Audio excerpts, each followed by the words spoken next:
Hello, welcome to Tabletop Railbird. On this channel, I take a look at tabletop board gaming from a competitive perspective. I'm going to provide commentary on strategy, statistics, and different event outcomes for a variety of games.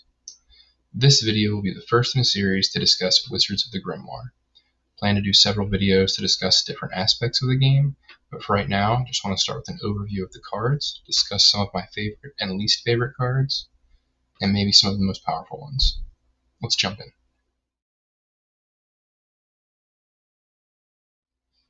Alright, so let's jump in, take a look at the different cards in the game.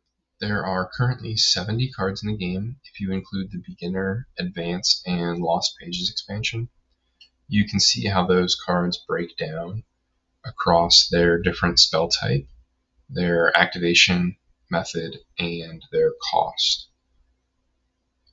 More than half the spells are damage spells, and then they are nearly entirely instant cast spells. And then most of the spells fall in the 1 to 2 cost range, which will allow you to churn through them quicker.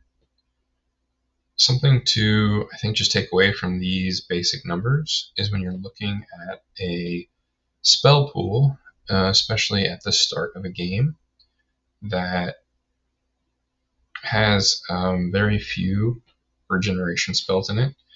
You should just be aware of that, just to know that there are only about 20-ish% of the deck are going to be available for that.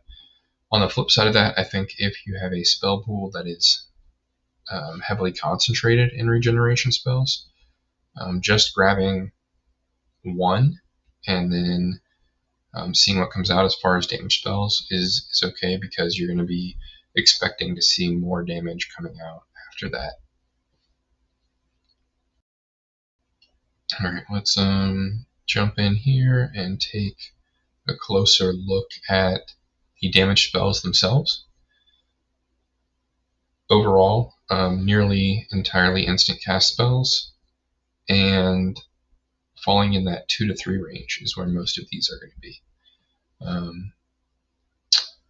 And then moving over to regeneration, there are 15 out of 16 are instant cast, only 1 ongoing, and then they all fall in the 1 to 2 range, which right now is useful for building up your mana in hand to be able to cast other spells. And finally, we get to the utility breakdown, and this is pretty spread out across the different activation types, being able to cast them instantly or having ongoing or delayed effects. And then the cost again for these is a little more spread out through the 1 and 2 range, and then there are a couple 3s. Alright, so moving on to just some thoughts on specific cards in the game, how they play, what I like, what I believe are strong cards. If you haven't played this game yet, you need to know that it's all about combos. And so for me, it's hard to do like a specific tier list, because the value of each card is really dependent on the other cards that you put into your repertoire, the other cards that your opponent has in their repertoire, and how you're going to play off of each other, which I think is one of the fantastic aspects of this game, being able to basically have a different outcome each time and how it plays. Even though you may follow similar lines of play in different games, you have to always be reacting to what is available. So let's start with my least favorite card, one that I think is probably one of the weakest. We're going to start with damage spells. And I think Trance State overall is a not very strong card. So the text on that card is deal 3 damage, -1 damage for each mana card in your hand. So you're really going to get maybe 2 damage out of this, or you're looking to turn your last card in hand, which would generally be your basic attack, into a value 3 basic attack. It just overall a pretty weak card, even though it is one cost and can be cast every turn. Another one that I think really struggles is Reckless Attack. As far as a delayed attack spell goes, it text card reads, deal 1 damage each time you discard off this spell. If you discard a power 4 mana off this spell, deal 4 damage instead. So it can pair well with a couple other cards, but on its own, which is really how I'm kind of going over these cards individually, you're more than likely just putting 1 mana down to do 1 damage later. And overall, I think you should be getting more value for your cards than that. So now on the other end of the spectrum, some of my favorite cards, some of the ones that I think are really strong.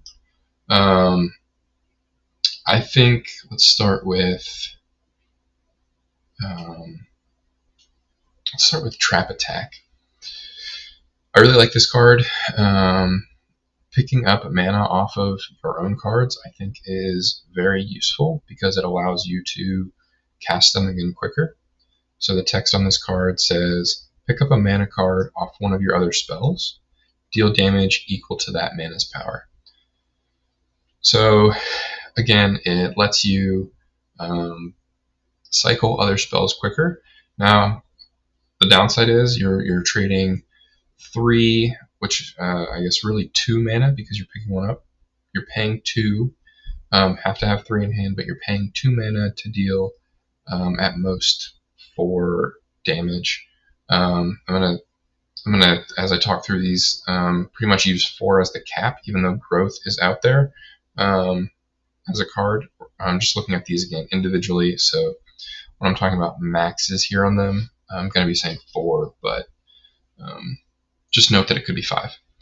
So I just think that is a strong card that gets overlooked sometimes. The next one that I think is really good is Second Strike. Again, you're paying 3 for 3, which isn't a great trade-off as far as cost to damage ratio, but it allows you to get your next spell cast at a discount. And I think that can be really valuable because, especially when paired with some of the 1-cost spells, it can really increase their potential. And then I think the card, from the damage perspective, that is the most powerful in the game right now, is Bloodlust. It has an extremely high ceiling, especially with paired with the card that I just talked about. You can cast those cards leading into a hit from Bloodlust for a lot of damage. You can end up with Bloodlust hitting for 9, 11 damage on a turn by itself, where the whole turn you did over 20 damage. And the lead up into that, the other turns that you've been taking before that, you're still able to cast these other spells. So it can just be a really big hammer that comes down to just close out the game. And it doesn't always work. You have to have a board for it, like I was saying. But as far as an individual card with the highest ceiling, I think Bloodlust is the one that I will take when I have the opportunity. All right, let's move over to regeneration spells. On the low end for me is Arcane Tactics. So let's see, the card text for this, which I actually just recently found out, is slightly different in Board Game Arena than in person with a physical copy. That is due to some of the programming within Board Game Arena. They had to make an adjustment. They are hoping to eventually revert the text to match what is in the printed version. But for now, let's just talk about the version that I'm primarily playing with, which is on Board Game Arena. So the text says, reveal 7 mana cards from the mana deck. Place 4 of the revealed mana on top of the mana deck in any order and gain the rest. While it does give you some control on what you're gaining and what you're putting on the deck, As is, I think it's very weak. Now, the in-person version is worded slightly differently in that you gain the 7 cards to hand and then can place any 4 back on the deck, so it gives you a lot more agency in making those decisions. But overall, you're paying 2 to get 3. So you're getting a gain of 1. It's I think the weakest of the regeneration cards due to that fact. Its value for gaining cards to hand is very low. Some of the other cards that I think are really good, ones that I really like to play. Let's start with a 1 cost, which is Sleight of Hand. I think this is probably one of the best regeneration spells. I'm not going to say it's my favorite, but it is a 1 cost, so you can basically cast it every turn. The text on it reads, gain 1 mana card, gain additional mana equal to that mana's power. So at a minimum, you're doing a 1 for 2 trade. If you pull a 1 mana power card off the top of the deck with the initial card text, you'll gain another one. So while it is only a gain of 1 card, which is similar to Arcane Tactics, it is doubling. It is 1 for 2. And it has the ability to go up to be 1 for 5, which is just outstanding. So I think Sleight of Hand is probably one of the strongest individual cards. There is a whole host of 2-cost regeneration cards that have different abilities after them. You're going to gain 4, and 2 of the ones that I really enjoy are Fracture, which reads, gain 4 mana cards. You may move a mana card between 2 of your other spells. So similar to Trap Attack, this can allow you to shift mana from one spell to another to free up the first spell to be cast again, which again, just being able to churn through your best spells is extremely important, or the spells that are part of your strong combo. Another 2-cost that I really enjoy, similar to Trap Attack, is Energy Reserve. 2-cost, you pick up a mana off of one of your other spells, again allowing you to cast it quicker, and you gain mana equal to that mana's power. So this doesn't quite have as high of a threshold as something like Sleight of Hand, where you can go 1 to 5, but you can go 2 to 5 if you're picking up a 4, which is nice, +3. So Energy Reserve, another one of my favorites to use, but my absolute favorite that I think has the most utility, both at the beginning and end of the game, throughout the game, is Affliction. It's a 2-cost spell. You gain 4 mana cards, and then the add-on ability to it is you may deal 1 damage to yourself, and if you do, you gain 2 extra cards. So you could be regularly getting +4 off of this. 1 damage can make or break, I guess, at the end of a close game, but early in the game, if you can get this as your opening regeneration spell, you can really ramp hard into some of the heavy hitting spells or the combos that you can roll out quickly to really ramp up damage. And then at the end of the game, again, it works as a good closer just to make sure you can get that 1 or 2 extra cards to finish out an opponent.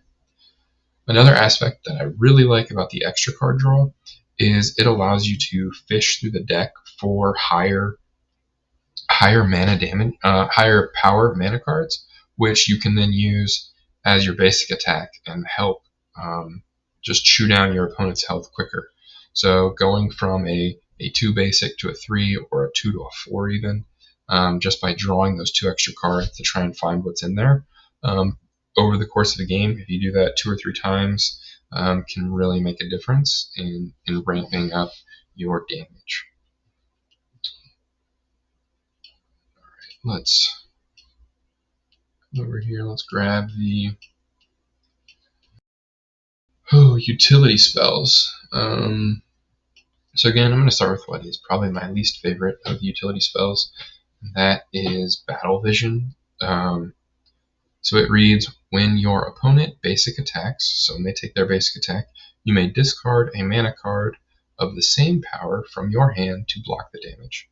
So you have to pay a card to activate this and put it, have the ongoing effect in place. And then on your opponent's turn, when they discard a card for their basic attack, you can discard one out of your hand to block it to not take the damage. This has some very niche uses, I feel like. Maybe at the end of the game, you're just trying to get one more turn, and getting that block is what you need.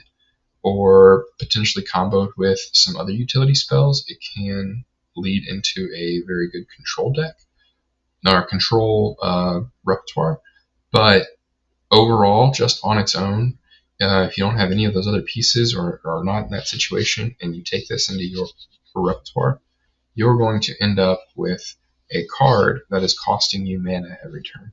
So you are just discarding mana. If you're discarding 3 mana to block 3 from your opponent, you could have spent that 3 to deal 3 to your opponent. You don't win the game by blocking. You need to be doing the damage. And so overall, unless you have the full suite of cards to help you really control what your opponent's doing, or you have a very select situation at the end of the game where if you block a certain amount of damage, you can draw into more mana on your next turn and survive and hopefully win it. Overall, this card just is very weak and not something I would consider regularly taking.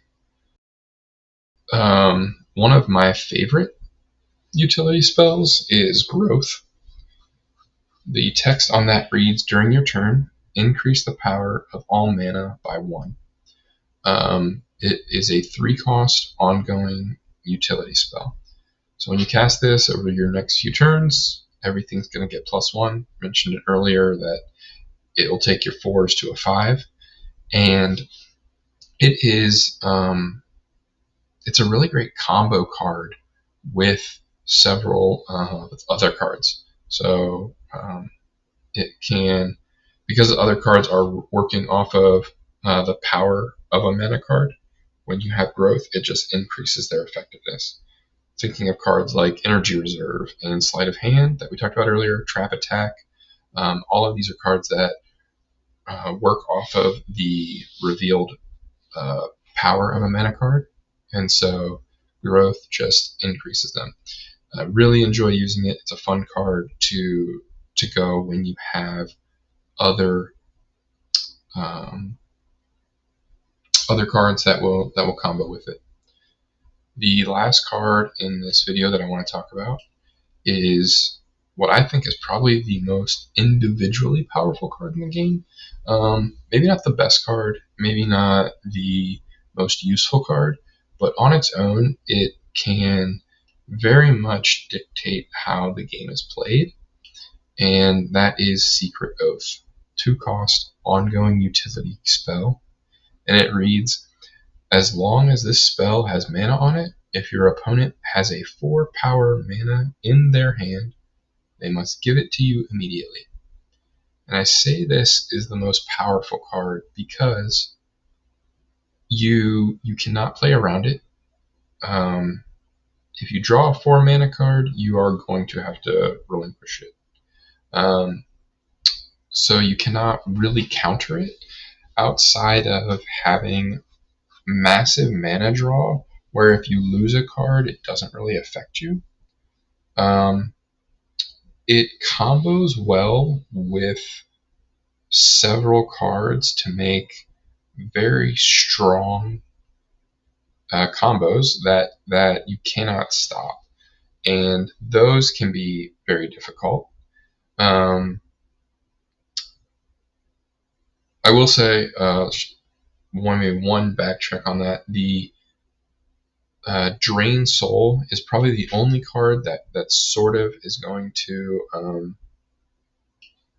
counter this, because you're going to get to use the 4 and pull it, out of the hand, but it's immediately going to go back to your opponent if they have Secret Oath. But that is one card that can work against Secret Oath. But for the most part, there's not a whole lot that you can do if your opponent has Secret Oath. And not only that, but it's going to counter a lot of spells that you want to play, that you have, just by taking cards away from you. So every time you're trying to do something well, it is going to undermine you. So another good utility spell is Power Hungry. Great spell. It can really help you ramp up with your mana production and damage output. It is completely hard countered by Secret Oath. Same with Growth. Growth can be hard countered by Secret Oath because so many of the cards, if you increase your 3s to a 4, you will immediately lose them, and there are twice as many 3s in the deck as there are 4s. And that makes Secret Oath, it's just individually very powerful, and the outcome to play against is just very hard.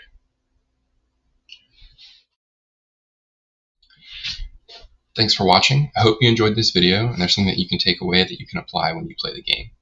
This is the Tabletop Railroad channel, and if you're interested in talking more about it, you can find me on the Wizards of Grimoire Discord or Board Game Arena under the handle Limited Power. The game is coming up on its full release on Board Game Arena, and to celebrate that, I'd like to do a little giveaway of 1 month of premium to Board Game Arena. In order to be eligible for that, I ask you to subscribe to this channel, leave a comment on this video, listing your favorite, least favorite card, something about the game that you enjoy. We'll take submissions through the 25th of September. We'll do a drawing. For full information on this contest, please see the notes. TTR.